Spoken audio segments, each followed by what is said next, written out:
ہم سے یہ سوال ہو رہا ہے بار بار کہ آپ حشمتی ہیں اور آپ نے پیلی بھیت شریف میں ایک طویل عرصہ گزارا ہے۔ جی ہاں، الحمدللہ یہ میرے لیے بڑی سعادت کی بات ہے کہ تقریباً 200 مرتبہ سرکار شیر بیس سنت مظہر اعلیٰ حضرت رضی اللہ تعالیٰ عنہ نے میرے غریب خانے کو اپنے قدم ناز سے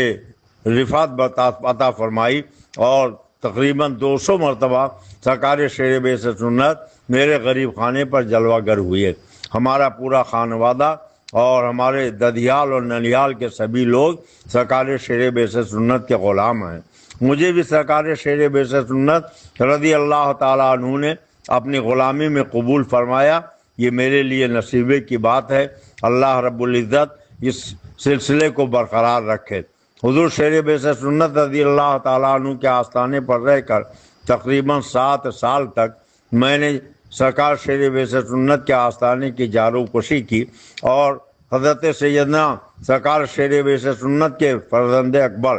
حضور سیدی عارف باللہ مشاہد ملت رضی اللہ تعالیٰ عنہ کے جوتیاں سیدھی، ان کے پیر دبائے۔ 7 سال تک میں وہاں رہا۔ اب بھی پوچھا جا رہا ہے کہ لوگ کہتے ہیں کہ جو مرد کا پوت ہے وہ محرم کی پہلی تاریخ سے ڈھول بجائے اور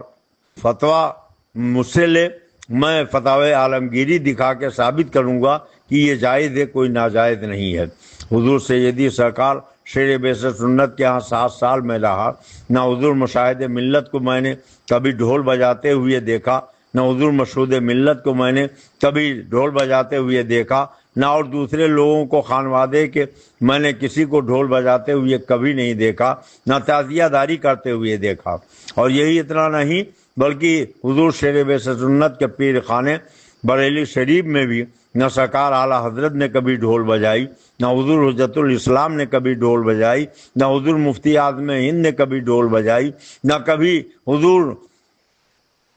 تاج الشریعہ بدر الطریقہ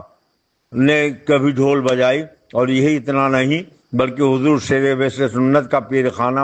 بریلی شریف ہے، اور بریلی شریف کا پیر خانہ مارحرہ مطہرہ ہے، تو مارحرہ کے سادات کرام کو بھی کبھی ڈھول بجاتے ہوئے ہم نے نہیں سنا، اور کوئی یہ ثابت نہیں کر سکتا ہے کہ مارحرہ کے سادات نے کبھی ڈھول بجائی ہو۔ اور یہی اتنا نہیں، جو لوگ بہت زیادہ خواجہ غریب نواز عطائے رسول ہند الولی سلطان الہند کا نام لیتے ہیں، یقیناً وہ ہمارے لیے فخر کی بات ہیں، اور ان سے محبت ہمارے دل ایمان کا ایک حصہ ہے، مگر سرکار غریب نواز نے بھی کبھی ڈھول نہیں بجائی، حضور غوث پاک نے بھی کبھی ڈھول نہیں بجائی، اور خلفائے راشدین نے بھی کبھی ڈھول نہیں بجائی، صحابہ اہل بیت اطہار ائمہ دین و مجتہدین نے بھی کبھی ڈھول نہیں بجائی۔ تو کیا یہ سب کے سب نامرد تھے؟ اگر مرد ہوتے، مرد کے پوت ہوتے تو یہ لوگ ڈھول بجاتے؟ خدا کی قسم ان بزرگوں نے کبھی ڈھول نہیں بجائی ہے، اور بلکہ میں نے تو ایک روایت میں یہاں تک پڑھا ہے کہ ہمارے آقا و مولا سید عالم نور مجسم صلی اللہ علیہ وسلم مدینہ طیبہ کی گلی سے گزر رہے تھے، ایک گھر سے باجے کی آواز آئی، سرکار نے اپنی مبارک انگلیاں اپنے دونوں کانوں میں ڈال لیں، اور پھر اللہ کے پیارے پیغمبر صلی اللہ تعالیٰ علیہ وسلم چلتے رہے۔ کافی دور چلنے کے بعد پیچھے جو صحابہ چل رہے تھے ان سے پوچھا، کیا ڈھول کی آواز اب بھی آ رہی ہے؟ کیا باجا اب بھی سنائی دے رہا ہے؟ تو انہوں نے کہا نہیں سرکار، اب باجے کی آواز نہیں آ رہی ہے۔ تب سرکار نے اپنے کانوں سے انگلیاں نکالیں۔ گویا اللہ کے نبی کو اتنی نفرت تھی باجے گاجے سے کہ اپنے کانوں میں انگلیاں سرکار نے ڈال دی تھیں۔ جو لوگ آج ڈھول کے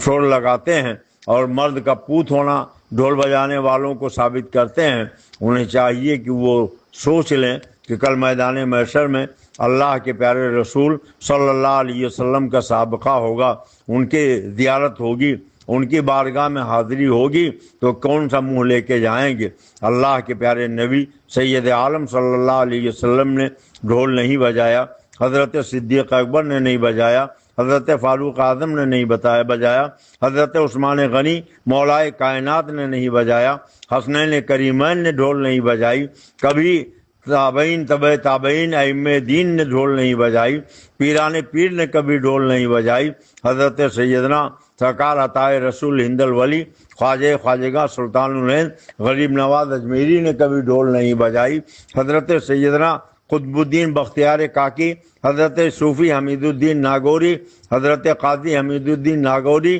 ان بزرگوں نے بھی کبھی ڈھول نہیں بجائی، حضرت بابا فرید الدین گنج شکر نے کبھی ڈھول نہیں بجائی، حضرت محبوب الملت والدین سیدنا نظام الدین اولیاء نے کبھی ڈھول نہیں بجائی، حضرت سیدنا سرکار علاء الدین علی احمد صابر کلیری نے کبھی ڈھول نہیں بجائی۔ ہمارے بزرگوں میں سے کسی بزرگ نے کبھی ڈھول نہیں بجائی ہے۔ پھر کتنے افسوس کی بات ہے کہ آج کچھ ڈھولکی ایسے نکل گئے ہیں کہ ڈھول بجانے کو